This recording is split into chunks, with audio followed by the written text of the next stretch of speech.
Hello, my name is Tipton McKnight from Pensacola, Florida. I'm with Center for Sight, and my presentation today is use of expand ring in clinical practice. I'll just give you a very short presentation discussing how I came to use the expand ring, how it's inserted, the benefits of the device, and then a few pearls about how you may want to integrate the device into your practice.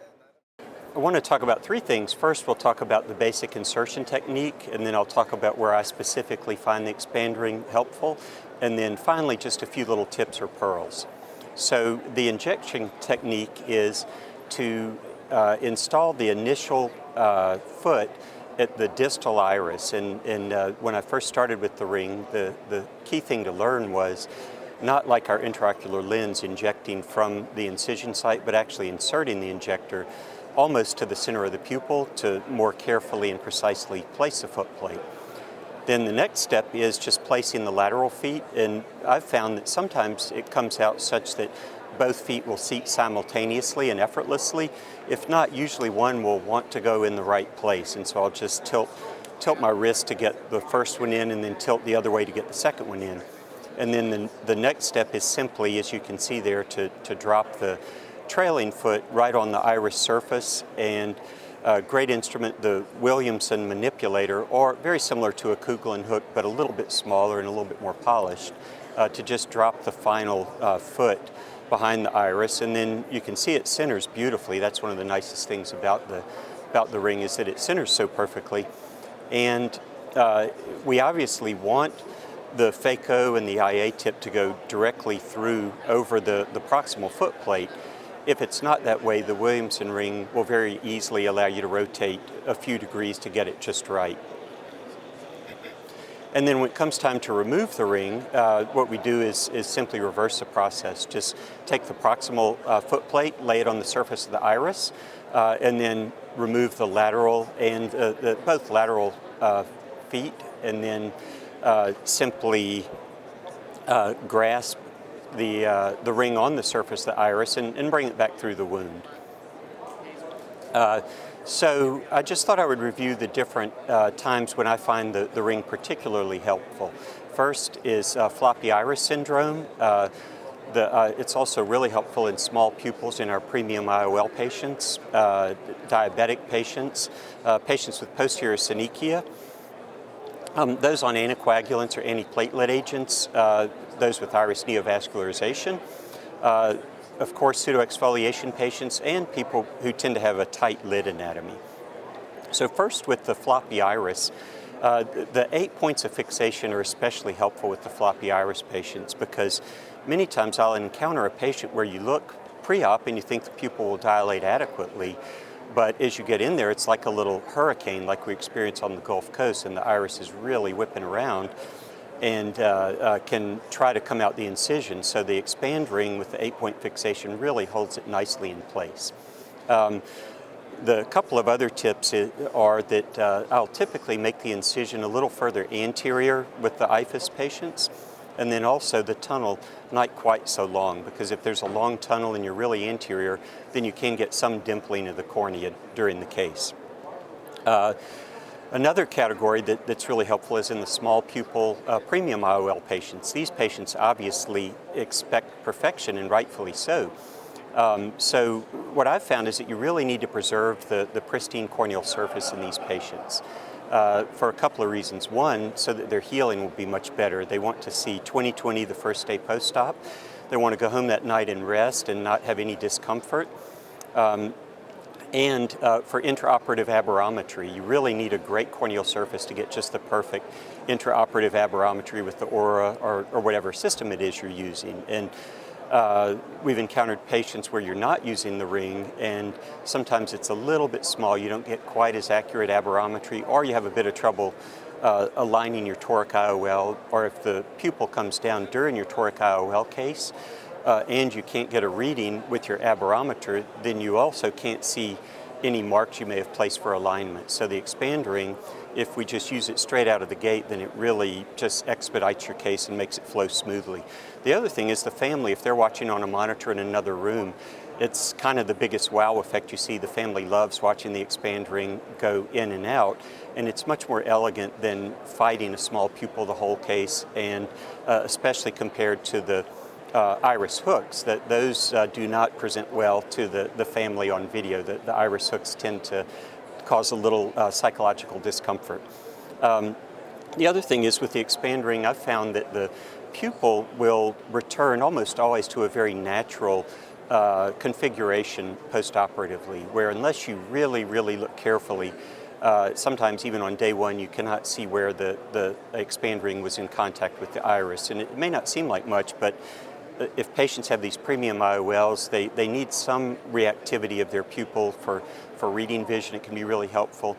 And if you have somebody with a light blue iris, if there's anisocoria, the patient will not be so happy about it if their pupils are different size. And so this really helps to ensure that you have no peak pupil, no anisocoria post-op. Diabetic patients, we find we have retina specialists who's been very active over the years, and I'll encounter many patients who have had panretinal photocoagulation. The edge of the iris is somewhat fibrotic, and in my experience, some of those you could stretch just with bimanual manipulation and get enough to get through your case. The issue I see with that is sometimes the iris will bleed. And I truly believe, though we've not proven, that you much better preserve the blood-iris barrier so you don't have leakage of red blood cells, white blood cells, and various inflammatory factors into the anterior chamber. And it'd be nice for someone to do a study on this at some point, checking flare post-op at the slit lamp to just quantitate whether that's truly the case. But that's my clinical impression, is you get a lot less flare post-op in these patients, and who knows, it may lessen the incidence of diabetic or cystoid macular edema post-op. Again, can't prove that, but that's my clinical impression. Iritis patients, again, many of these patients have very fibrotic irides from long-standing chronic iritis, and some of them you can get away with simply stretching the pupil or they'll dilate a little bit, but I've found that the iritis patient, their pupil will often come down during the case, and often at just the wrong time. So if we go ahead and put the expand ring in at the outset, it seems to be much less traumatic, and again, less inflammation on the first post-op day. And I think I'm using less steroids in these patients, and again, don't know, but I think we may get less macular edema in those patients by being as atraumatic as possible to the iris. Pseudoexfoliation patients, I know that there's talk of capsular support with the expand ring, and I've not personally done that yet, but I'm very interested to do so.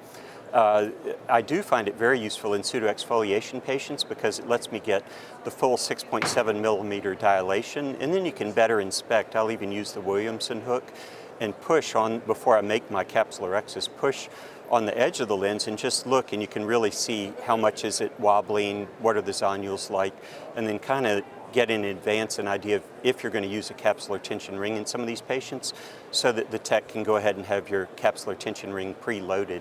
And then when you go to put in a CTR with this ring already in place, you can visualize it much more directly and be sure you're getting it in very smoothly and efficiently.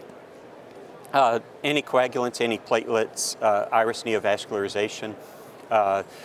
What I find with that is that with the 8-point fixation, it's not common for me to get bleeding or any significant bleeding. With some of the other devices with single point hooks or with a bit of a pinch to the iris, you can absolutely get some bleeding, and that can certainly interfere with your case and become enmeshed in the viscoelastic. The other place is with tight lid anatomy. Some patients where they've got a lot of really, really tight lids, really deep set eye, or maybe there's a lot of adipose tissue there, it can be very difficult to put the 4-point manual hooks in because you just can't get in there to operate. Or if you get it in and then the patient starts looking around or they have a Bell's phenomenon and look up, it can really cause quite an issue, and you can even lose capture. And this, of course, is not a problem with the expand ring. Also, I've found that when you do the multiple paracentesis to place hooks, if you have one that's just a little bit off or a little leaky, and you've got that patient who's in ophthalmic, deep set eye, you can get a bit of a lake, and that makes your job a bit harder. So I really like not having to do the additional paracenteses. So I'll move on in closing to just a few tips. One thing I've found helpful is just to mark on the chart before the case as best I can tell who's going to be a candidate for the expand ring.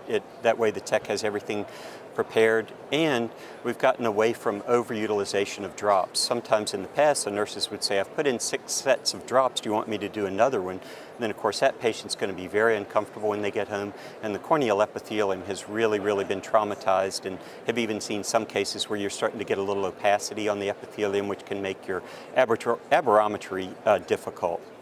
So I find less sloughing of epithelium and better post-op day 1 visual acuity. This other one is obvious, but I'm sure I've done it, and I'm sure everyone will do it once. We tend to use whatever instrument your technician hands you, and if they hand you the IA, before you've taken the ring out, you will remove the viscoelastic and then have to put it back in to get the ring out. So that's not a huge deal, but we all make that mistake once. If you're reusing the device, it is so light that it's best to hold it on the Williamson ring or whatever you're using to remove the ring, to pass it off into a sterile cup, because the ring is so small and it's so difficult to see on an operating room table, especially for us presbyopes, that you're much better just handing it off on the device like a ring on a pencil. And then the question that often comes up is, how much more time is it going to take you to use this device? And what I've found is it actually saves me time, because in the past, with technologies that you're not that big a fan of, you say, well, I don't really want to deal with using a pupil expander. Let me just work through the case and we'll use it if needed. Then you wind up using a lot more fluid, a lot more corneal edema on post-op day 1, and then it actually takes longer to break everything out, get ready to put in your accessory devices, as opposed to just going straight from the outset and putting the expand ring in. And that's basically it. Thank you very much, and I hope you enjoy using the device.